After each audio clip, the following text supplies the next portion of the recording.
आगे बढ़ेंगे और अब आपको बताएं कि कराची के जिला सेंट्रल के इलाके सर सैयद में पुलिस और स्ट्रीट क्रिमिनल्स के दरमियान मुकाबले में एक डाकू हलाक जबकि दूसरा जख्मी हालत में गिरफ्तार कर लिया गया है।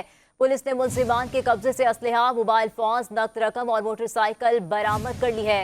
मजीद तफसीलात जानते हमारे नुमाइंदे शायान अली से। शायान, आगाह कीजिएगा।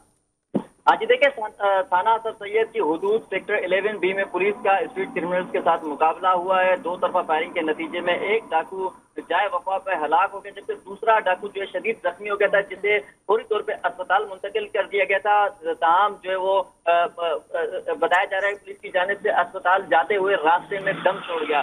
पुलिस की जानिब से बताया जा रहा है कि दोनों के दोनों डाकू जो है मुकाबले के दौरान जाँ बाक हो गए, जबकि मुलजमान के कब्जे से जो है 2 पिस्टल्स, उसके साथ जो है मैगजीन और मोबाइल फोन के साथ नकदी भी बरामद कर ली गई है। हलाक और दोनों हलाक मुलजमान का जो वो अस्पताल में मुंतकिल कर दी गई लाशों को। ताहम जो उनका बायोमेट्रिक भी किया जा रहा है और साबका रिकॉर्ड भी चेक किया जा रहा है। पुलिस की जानिब से कहा जा रहा है कि कुछ देर कबल ये मुकाबला हुआ था और मुकाबले के दौरान जो है वो एक जो है डाकू जाए वफा पे हलाक हो गया था, जबकि दूसरा डाकू जो है वो अस्पताल जाते हुए हलाक हो गया था। इनसे जो है ये सामान भी बरामद कर लिया गया, जिसमें असलहा, मोटरसाइकिल और नकदी भी बरामद कर ली गई। ठीक है शायान अली, बहुत शुक्रिया आपका।